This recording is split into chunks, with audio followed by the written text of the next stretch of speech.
Hola, mi nombre es Mario Ángel Moreno Guzmán, soy alumno del Instituto Politécnico Nacional en la Escuela Superior de Ingeniería Mecánica y Eléctrica, Unidad Zacatenco. Actualmente estoy cursando el noveno semestre en la Ingeniería en Control y Automatización, en el grupo 9AB1. Este trabajo forma parte de la asignatura de Control de Procesos 2, en la cual presentaremos una propuesta de estrategia de control del tipo selectivo y o por sobreposición en un proceso productivo. En este caso, nuestro proceso productivo será relacionado a la producción y elaboración de café.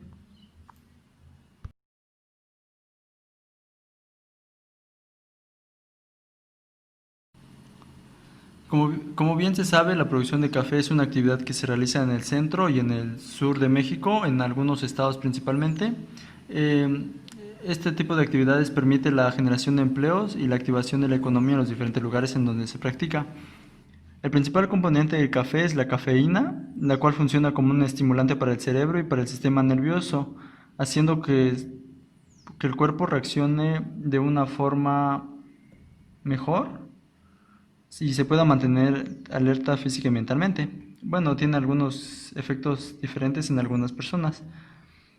El café es una bebida popular que se obtiene de la semilla de un arbusto llamado cafeto. Esta semilla es secada, molida, tostada para obtener el polvo que se utiliza para elaborar esta bebida. Con esto queremos decir que el proceso del café consiste en una serie de actividades que se realizan desde la zona de cultivo de café, llamadas cafetales, y que concluyen en los centros de venta o cafeterías. Estas consisten en etapas, 7 etapas principalmente, las cuales son la plantación, la cosecha, el despulpado, el secado, el tueste, el molido y la preparación. En cada una de ellas se cumple con ciertas características que se ven reflejadas en el producto final.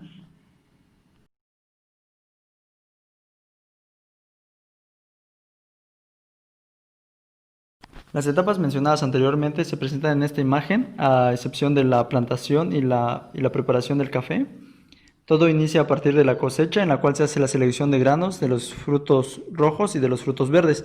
En este caso solamente se hace uso de los frutos rojos o de la cereza roja, que igual es conocido con ese mismo nombre, para posteriormente pasarlo a la etapa de despulpado. En la etapa de despulpado se hace la separación de la cáscara que cubre a los granos de café, para posteriormente pasar a la etapa del secado. En la etapa del secado se realiza en una zona plana y bajo los rayos del sol. Este proceso puede durar entre 15 a 20 días, dependiendo del clima. Existen, aunque actualmente ya existen equipos o maquinaria que puede facilitar ese tipo de operación. Este tipo de máquinas se les conoce como torrefactoras, en las cuales reduce considerablemente el tiempo. Después de la etapa del secado se pasa a la etapa del tostado. En la etapa del tostado consiste en llevar los frutos secos a una temperatura que puede ser entre los 195 grados centígrados hasta los 218 grados centígrados. Esto depende, el tipo de tostado depende de la calidad del producto que se quiera obtener. Pues generalmente son muy cambiantes las temperaturas, ya que existe gran variedad de productos finales del café. Bien, posteriormente del tostado se pasa a lo que es el molido, en la cual se trituran los granos hasta convertirlos en polvo. En este igual existen diferentes tipos de molido, para posteriormente pasar a la etapa del etiquetado. En la etapa del empaquetado, se obtiene, se obtiene el producto final, las cuales van destinadas para las cafeterías o para las tiendas comerciales.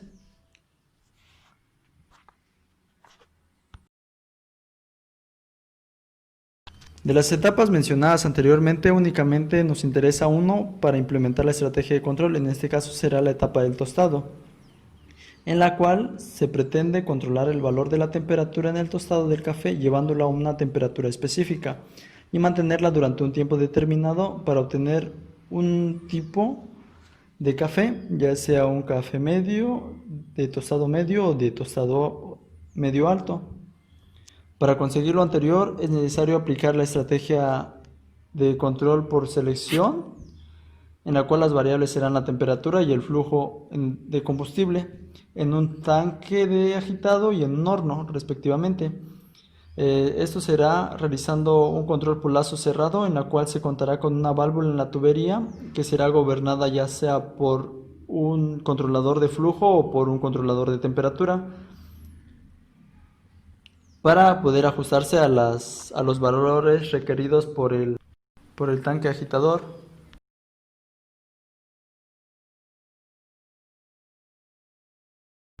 Bien, ahora se realiza un análisis de la planta. Esto se realiza mediante un diagrama de tubería de instrumentación, un DTI. En la imagen se puede observar el proceso básico. Está hecho bajo norma ISA 5.1 y ISA 5.5, en la cual se puede observar los elementos, la instrumentación con la que cuenta en lazo abierto. En ella se puede apreciar que tiene una válvula manual de flujo para controlar la cantidad de combustible que alimenta el horno, y se tiene en el tanque de agitado un indicador de temperatura. Para este caso se puede observar que el ajuste no siempre puede ser exacto, pueden haber variaciones.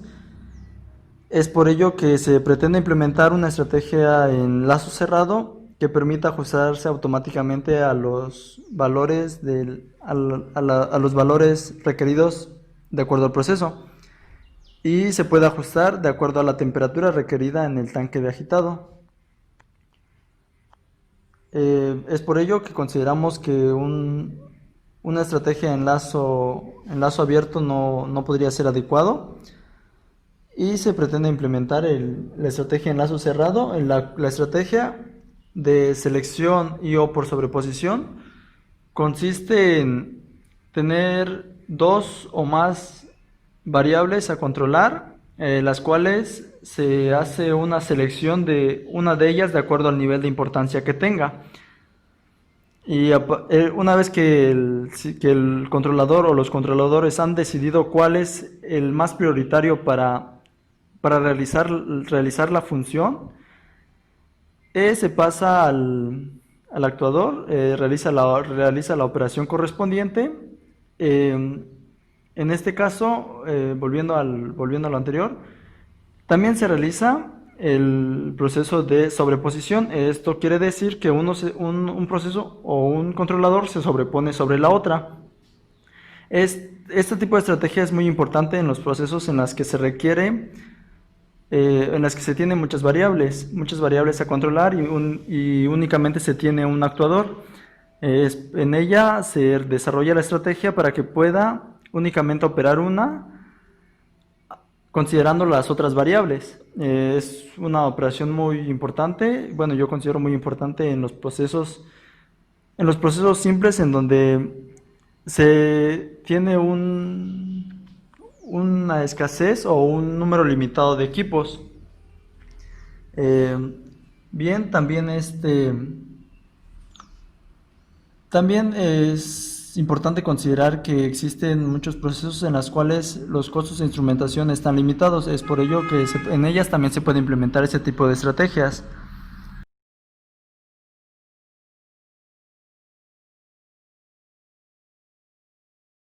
Como bien se menciona, la estrategia de control por selección o por sobreposición consiste principalmente, la parte de la selección consiste en tener un interruptor, un switch, que pueda permitir elegir la operación con mayor prioridad. En este caso ya es en donde participa la etapa de sobreposición, en la cual una se sobrepone sobre las otras.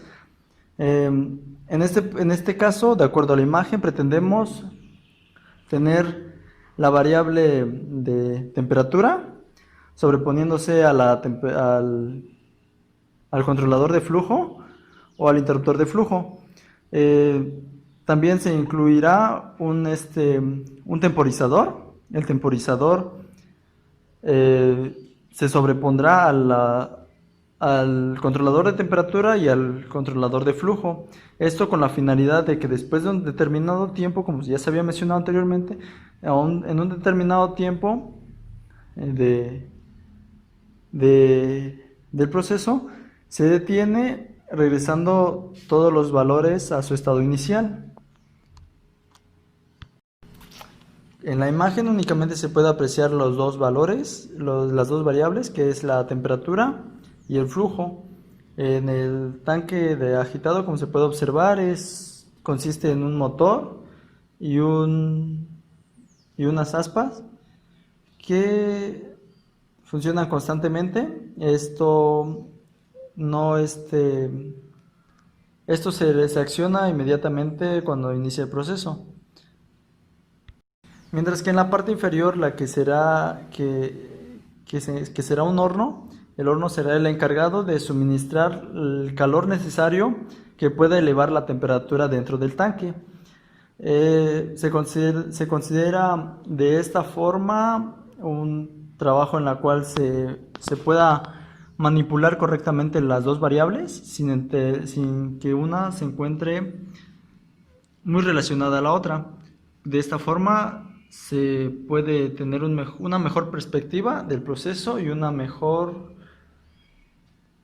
comprensión del proceso.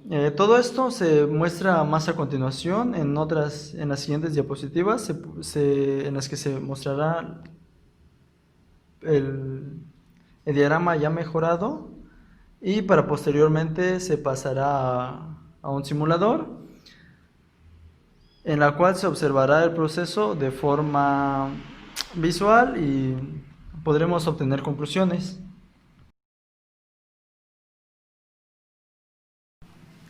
En esta diapositiva se puede observar la imagen anterior, ahora con la implementación de más elementos que permitan la implementación de la estrategia de control. En este caso se puede observar que ahora el tanque agitador tiene un transmisor de temperatura y tiene un controlador indicador de temperatura. Con esto se incrementa el número de elementos que tiene el tanque agitador, mientras que para el horno se incluye un transmisor de flujo con un sensor, con un medidor de flujo. En la parte superior colocaremos un controlador indicador de flujo,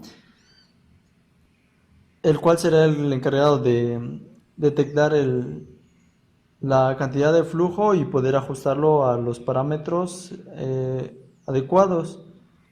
Después de esto tenemos sobre una válvula lo que es el actuador, el movimiento en eje vertical de flujo, y tenemos un temporizador representado como KS10, que es un interruptor de tiempo.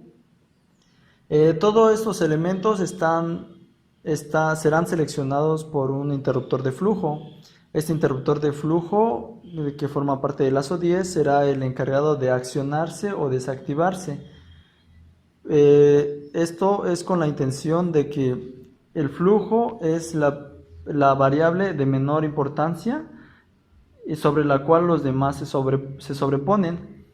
Es decir, que la temperatura, al detectar algún cambio, al tener un cambio de temperatura en el tanque, inmediatamente le pasa el mando al controlador de flujo, dándole los valores necesarios para que se pueda ajustar nuevamente al parámetro, y una vez ajustado nuevamente al parámetro se regresa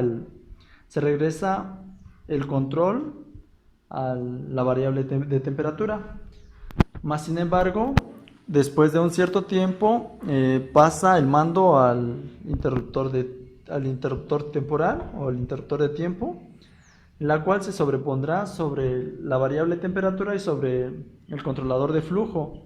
Esto, una vez que se sobrepone, envía una señal al controlador de flujo o al interruptor de flujo para que empiece a cerrar la válvula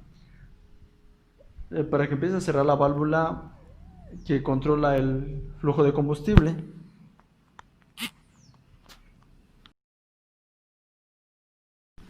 Como la intención es implementar la propuesta en un simulador, Es importante considerar valores reales de proceso.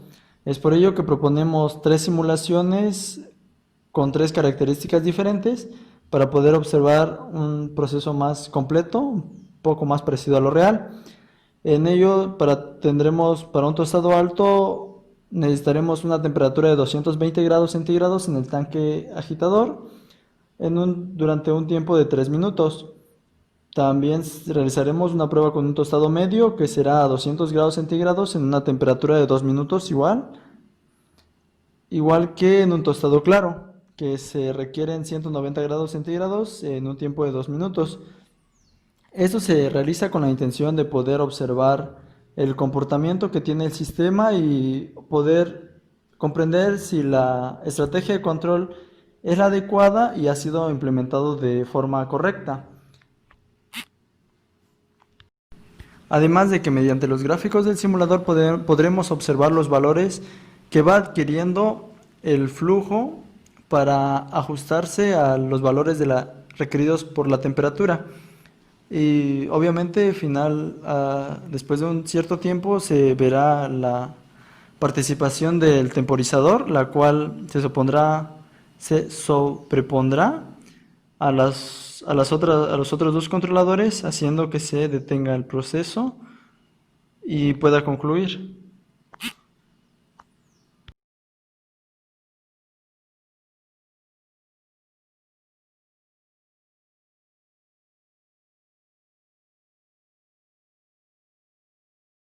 Haciendo un uso de un software de simulación como lo es LabVIEW y haciendo uso del DTI presentado anteriormente en el punto 4, realizamos el desarrollo de la simulación en el software de LabVIEW, con el cual, como se puede observar en la imagen, ya hemos instalado la válvula de control, un medidor de flujo, el indicador transmisor de flujo, un indicador de temperatura, tenemos los equipos como el tanque de agitado y el horno, al igual que un motor y el mezclador o el agitador. Hasta este punto podemos comparar el DTI presentado anteriormente en el punto 4 con esta y tienen gran similitud. En este momento se realiza este proceso en esta imagen con la finalidad de observar el proceso haciendo uso de los valores reales que ya se habían mencionado anteriormente y poder observar el comportamiento que éste pueda generar.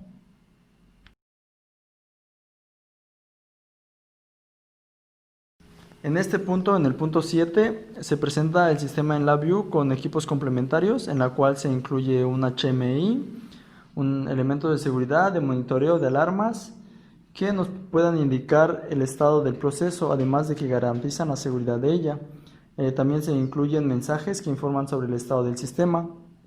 Como se puede observar, hemos agregado una válvula solenoidal, la cual se interrumpirá en caso de alguna emergencia, en caso de algún accidente.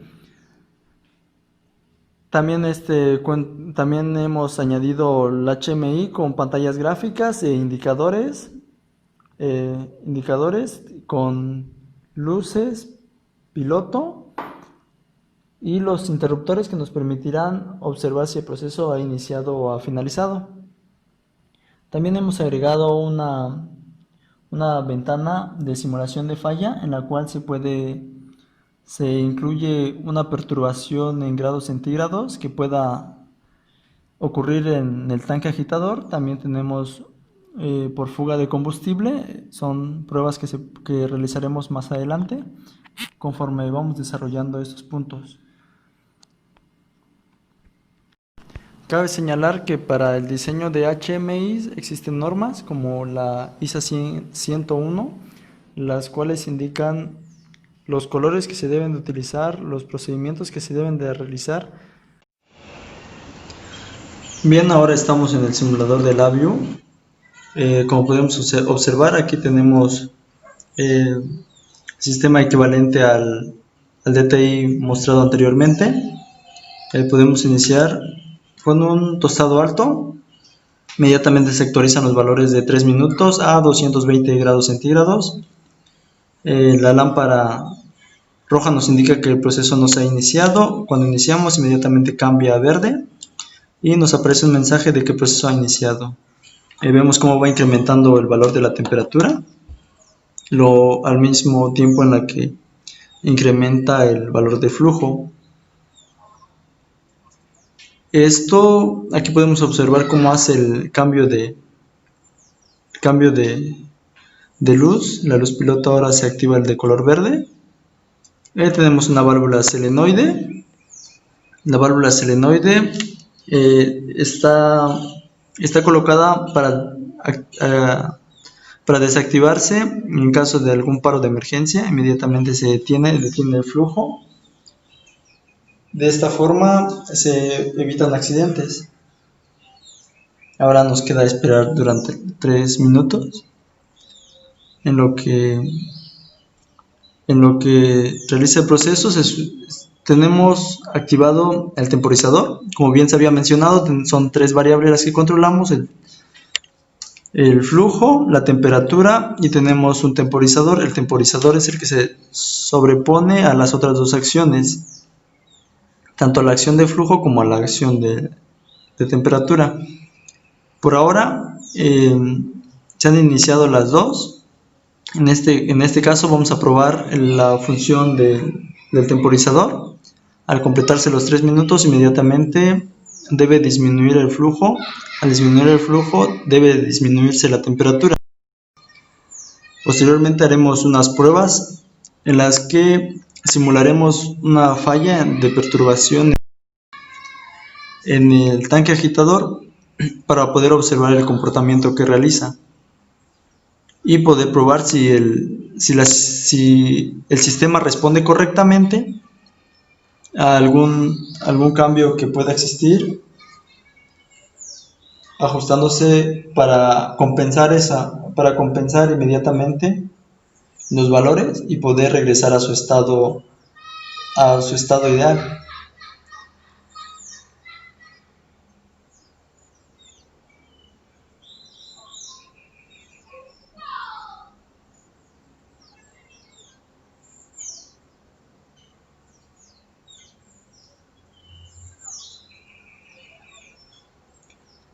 Como pueden ver, el set point ha pasado a ser 0.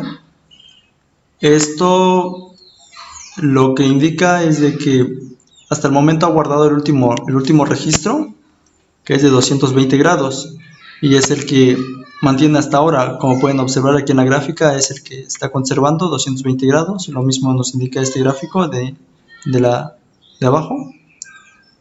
Para el flujo en litros por hora tenemos los mismos valores de aproximadamente 78 grados. No, 88, perdón, aquí está indicado. Ahora observamos cómo después de completarse el tiempo establecido empieza a disminuir nuevamente, y vemos cómo la temperatura disminuye y vemos cómo el flujo disminuye. Bien, ahora se acciona la lámpara roja que nos indica que el proceso se ha detenido. Podemos probar con un tostado medio. Veremos cómo se actualizan los datos. Aquí los tenemos a 2 minutos y a 220 grados centígrados. Y nuevamente probaremos igual el temporizador. Vemos que el proceso se ha iniciado. Esto sube incrementando hasta llegar a los 220 grados. Posteriormente a eso, nuevamente guarda el último registro y se borra el valor del set point. Ahora nos queda esperar que transcurran los 2 minutos para que pueda regresar a las condiciones iniciales. En este caso solamente estamos probando el temporizador. Ahorita, después de esta simulación, probaremos algunas fallas que pueda ocurrir en el tanque agitador y veremos la acción que realiza sobre el controlador de flujo.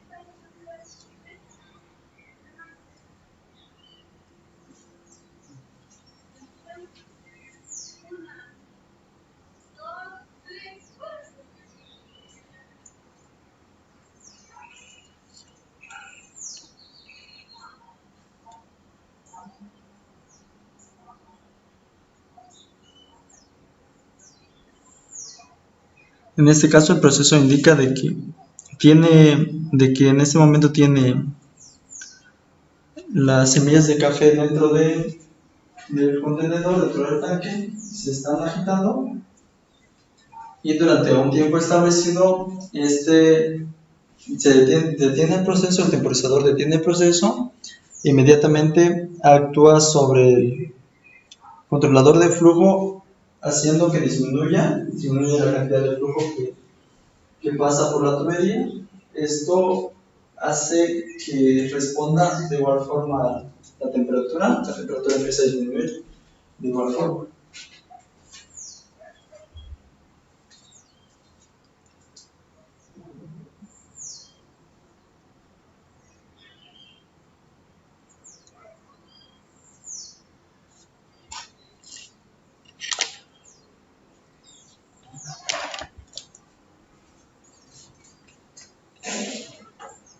Bien, como se observó, disminuyó.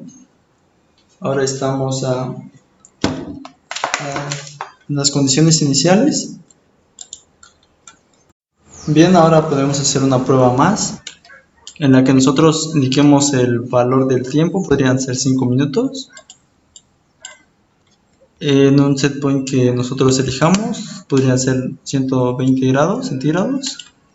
En este caso, damos inicio al programa desactivando el temporizador, ya que haremos prueba de las funcionalidades de paro de emergencia y las simulaciones de falla. En este caso tenemos la ventana de que el proceso ha iniciado. Bien, como pueden observar, tenemos los 120 grados en un flujo de 48 litros por hora. En caso de que existiera alguna perturbación en el tanque agitador, podrían ser 50 grados centígrados mayor, lo que ocurriría sería que la temperatura incrementa. Al incrementarse, inmediatamente se envía una señal hacia el controlador. Este controlador inmediatamente actúa sobre el controlador de flujo, así permitiéndole que el controlador de flujo incremente los valores incremente o disminuya los valores del flujo. Aquí podemos observar cómo después de que yo active la perturbación, observaremos cómo incrementa la temperatura e inmediatamente empieza a disminuir la cantidad de combustible que pasa con tal de compensar y regresar nuevamente a los 120 grados. Aquí lo podemos observar, ahí lo tienen. Nuevamente regresamos a los 120 grados, solamente hemos tenido una disminución en el flujo de combustible. Lo mismo ocurre en el caso contrario, en la que haya una pérdida de temperatura.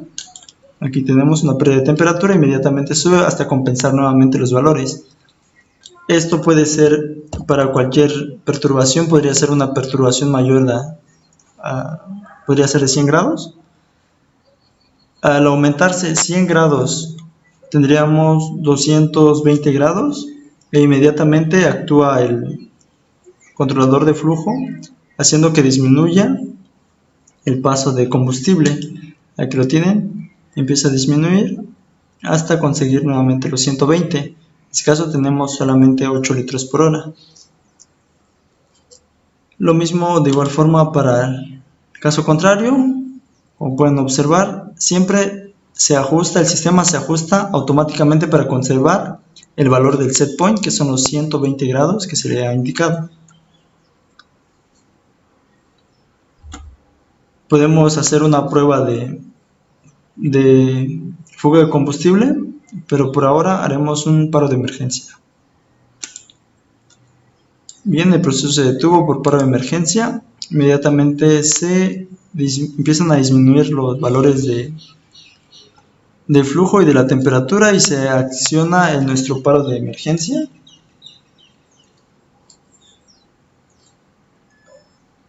Ahora probaremos la función de una fuga en el combustible. Iniciamos, regresamos a los 120 grados. Posteriormente a esto, accionaremos una fuga de combustible. En la fuga de combustible se dispara el medidor de flujo, empieza a detectar un incremento en el valor del combustible, en el paso del combustible, hasta alcanzar el punto máximo. Al alcanzar el punto máximo, inmediatamente se activa el paro de emergencia, desactivando la válvula selenoide para evitar el paso de más combustible. De esta forma podemos evitar accidentes. Obviamente tendremos un incremento en la temperatura, un incremento en el valor de flujo, ya que de alguna forma estos están relacionados. Lo podemos observar en este momento. Aquí tenemos un incremento en ambos lados, pero principalmente en el flujo. Al observar esto tenemos un incremento de la temperatura, inmediatamente se dispara un mensaje que tenemos una fuga de combustible y que se ha detenido el proceso. Después de haber realizado la simulación, se observó que el sistema de control responde correctamente al proceso. Esto es porque la estrategia de control debe estar involucrada dos o más variables en las cuales se pueda seleccionar una de ellas, la cual será la que tomará el mando para llevar el sistema a las condiciones requeridas por el proceso. En este caso, como bien ya vimos, tenemos involucrada la temperatura que se superpone al flujo de combustible regulándolo y el interruptor que se acciona después de un determinado tiempo sobreponiéndose a los otros dos controladores. De esta forma se observa claramente lo que es el control por sobreposición. Esa estrategia de control nos permite cumplir con los requisitos de operación en un proceso, siempre y cuando no sean acciones tan complejas, además de que facilita realizar procesos en los que puede ser complicado o peligroso para el operador. Además, cabe señalar que un aspecto muy importante de esta estrategia es de que ocupa pocos elementos, o es muy viable aplicarlo cuando se cuenta con pocos elementos, ya que, como se pudo observar, únicamente basta un actuador y tener detrás de ese actuador dos o más variables a controlar.